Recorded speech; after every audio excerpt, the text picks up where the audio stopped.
Hello everyone.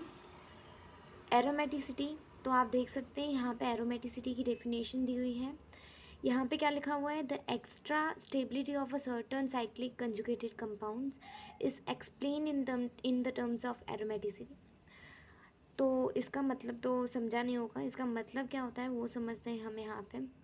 तो यहाँ पे आप देख सकते हैं बेंजीन है ये, और यहाँ पे 4 कंपाउंड्स दिए हुए हैं। तो ये वाला जो कंपाउंड है, ये लास्ट वाला कंपाउंड देखेंगे सबसे पहले हम। तो ये जो कंपाउंड है वो सिर्फ लो टेम्परेचर पे ही एग्जिस्ट करता है, ये हाई टेम्परेचर पे एग्जिस्ट नहीं करता है। क्यों? क्योंकि इतनी इसकी स्टेबिलिटी नहीं है। पर अगर इन तीनों को अगर हम देखें तो वो स्टेबल भी है और रूम टेम्परेचर पे भी एग्जिस्ट करते हैं, और ये दोनों तो एक्सेप्शनली ज़्यादा ही स्टेबल है। तो ये जो एक्स्ट्रा स्टेबिलिटी है इन दोनों की, तो उसी कंसेप्ट को, उसी स्टेबिलिटी को एक कंसेप्ट एक्सप्लेन करती है, उसको हम क्या बोलते हैं, एरोमेटिसिटी। और आप ये डेफिनेशन भी लिख सकते हैं एरोमेटिसिटी की। उसके बाद देखेंगे हम main terms, that is aromatic compound क्या होते हैं और नॉन एरोमेटिक कंपाउंड क्या होते हैं। अगर हम सिमिलरिटीज़ देखें तो सबसे पहले तो एरोमेटिक कंपाउंड जो होता है वो साइक्लिक होता है, और एंटी एरोमेटिक कंपाउंड भी साइक्लिक ही होते हैं। दोनों साइक्लिक ही होते हैं और दोनों ही प्लेनर भी होते हैं। अभी हमें क्वेश्चन आएगा कि प्लेनर मतलब क्या होता है। प्लेनर मतलब कि all the items involve in the conjugation must be sp2 और sp हाइब्रिडाइज्ड। मीन्स जो भी वहाँ पे कार्बन या फिर कोई भी एटम होगा, हेट्रो एटम भी हो सकता है वहाँ पे, तो वो कंजुगेशन में इन्वॉल्व होने चाहिए, sp2 हाइब्रिडाइज्ड होने चाहिए। sp2 या sp2 मीन्स डबल बॉन्ड होना चाहिए, sp मीन्स सिंगल बॉन्ड, कोई भी sp3 एटम वहाँ पे प्रेजेंट नहीं होना चाहिए। तभी हम बोलेंगे कि वो जो कंपाउंड है वो क्या है, वो एरोमेटिक है या फिर नॉन एरोमेटिक है। आगे अगर हम देखें तो वो क्या होने चाहिए, वो कंजुगेशन में होने चाहिए, रेजोनेंस में होने चाहिए। अभी कंजुगेशन मतलब क्या, अगर हम यहाँ पे बेंजीन में देखें तो ये जो डबल बॉन्ड है तो वो कंजुगेशन है, कंजुगेशन में दैट मीन्स पहले डबल बॉन्ड है, फिर single bond, double bond, single bond, ऐसा है। तो वो क्या है, कंजुगेशन हमें यहाँ पे दिख रही है, तो कंजुगेशन होना चाहिए। और दोनों में ही, एरोमेटिक कंपाउंड में भी और एंटी एरोमेटिक कंपाउंड में भी। आगे अगर हम देखें, जो अभी हम डिफरेंस देखेंगे, क्या थी ये, सिमिलरिटीज़ थी तीन। अभी डिफरेंस देखेंगे कि इन दोनों में डिफरेंस क्या होता है। अगर यहाँ पे देखें, हम एरोमेटिक कंपाउंड में देखें तो ये क्या होते हैं, ये क्या फॉलो करते हैं, ये 4n+2 पाई इलेक्ट्रॉन्स फॉलो करते हैं। और एंटी एरोमेटिक जो होते हैं वो 4n रूल फॉलो करते हैं।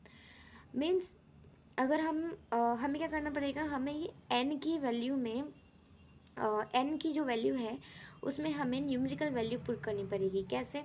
अगर हमने इस फॉर्मूले में, ये क्या होता है, ये हक्कल फार्मूला होता है, राइट। तो अगर हम n की वैल्यू 0 पुट करें, यहाँ पे n की वैल्यू हमने 0 पुट कर दी, तो 4 0 से 0 हो गया, +2 2 पाई इलेक्ट्रॉन्स आ गए। और यहाँ पे n की वैल्यू अगर हमने 1 पुट की तो क्या आया, 6 इलेक्ट्रॉन्स आए। तो इसका मतलब क्या हुआ, अगर 2 पाई इलेक्ट्रॉन्स हमें दिखे तो हम क्या बोलेंगे, वो कंपाउंड क्या है, वो एरोमेटिक कंपाउंड है। अगर 6 इलेक्ट्रॉन्स दिखे तो हम क्या बोलेंगे, वो कंपाउंड जो है वो एरोमेटिक कंपाउंड है।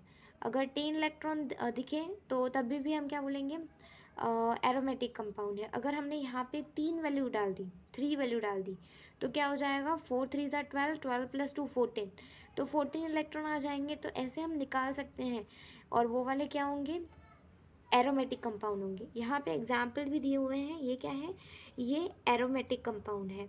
कैसे? अगर हम देखें यहाँ पे 1 पाई इलेक्ट्रॉन्स कितने हैं, ये जो एक बॉन्ड है वो 2 इलेक्ट्रॉन से मिलके बना है, और 3 पाई इलेक्ट्रॉन है। तो अगर हम देखें, ये दो इलेक्ट्रॉन, 2 पाई इलेक्ट्रॉन, ये 2 पाई इलेक्ट्रॉन, और ये दो, मतलब 6 पाई इलेक्ट्रॉन्स हैं। और 6 पाई इलेक्ट्रॉन्स क्या होता है, ये होता है एरोमेटिक। और यहाँ पे अगर हम देखें तो ये तो पॉजिटिव चार्ज है, ठीक है। और हाँ, और हमने क्या बोला था, एक कंडीशन, प्लेनर होना चाहिए। अगर हम देखें तो ये हर एक कार्बन जो है वो प्लेनर है, कोई भी sp3 हाइब्रिडाइज्ड कार्बन नहीं है, और सारे के सारे साइक्लिक दिख रहे हैं हमें। और हम हाइब्रिडाइजेशन भी काउंट कर सकते हैं। कैसे? 1 2, और यहाँ पे जो हाइड्रोजन लगा होगा वो 3। तो spp, तो ये क्या हो गया sp2 हाइब्रिडाइजेशन, और ये भी sp2 हाइब्रिडाइजेशन का है, और ये भी। तो हम देखें तो यहाँ पे पॉजिटिव चार्ज है, यहाँ पे कोई sp3 नहीं है, ये भी क्या है, ये भी sp2 हाइब्रिडाइज्ड कार्बन ही है। और ये जो है ये एक डबल बॉन्ड लगा हुआ है, और एक double bond means 2 pi electrons, right. तो ये भी क्या हो गया, ये एरोमेटिक कंपाउंड हो गया, और ये भी एरोमेटिक हो गया। कैसे, ये 2 पाई इलेक्ट्रॉन्स मीन्स ये 2 और 2 4, 4 और ये वाले क्या हो गए 6 हो गए, तो 6 पाई इलेक्ट्रॉन्स भी क्या होता है एरोमेटिक। ये तो ये कंडीशंस है एरोमेटिक की। अभी हम देखेंगे एंटी एरोमेटिक के बारे में। तो जो एंटी एरोमेटिक कंपाउंड्स होते हैं वो 4n+2 pi electron system means Huckel rule follow नहीं करते हैं। वो क्या फॉलो करते हैं, वो 4n रूल फॉलो करते हैं। मीन्स n की वैल्यू 0 से लेके हम पुट कर सकते हैं, पर अगर हमने n की वैल्यू 0 पुट कर दी तो 4 0 सा क्या हो जाएगा 0 हो जाएगा, राइट। तो हम 1 से स्टार्ट करेंगे, n की वैल्यू हम 1 पुट करेंगे तो 4 1 सा क्या हो जाएगा 4 पाई इलेक्ट्रॉन्स।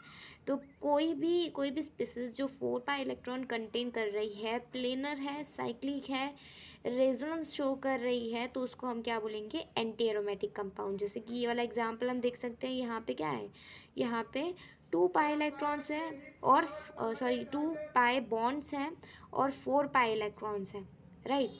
और यहाँ पे क्या है, यहाँ पे 8 पाई इलेक्ट्रॉन्स हमें दिखाई दे रहे हैं, और यहाँ पे भी 4 पाई इलेक्ट्रॉन्स हमें दिख रहे हैं। एक पाई बॉन्ड है और एक नेगेटिव चार्ज है। नेगेटिव चार्ज मीन्स 2 इलेक्ट्रॉन्स आते हैं, राइट।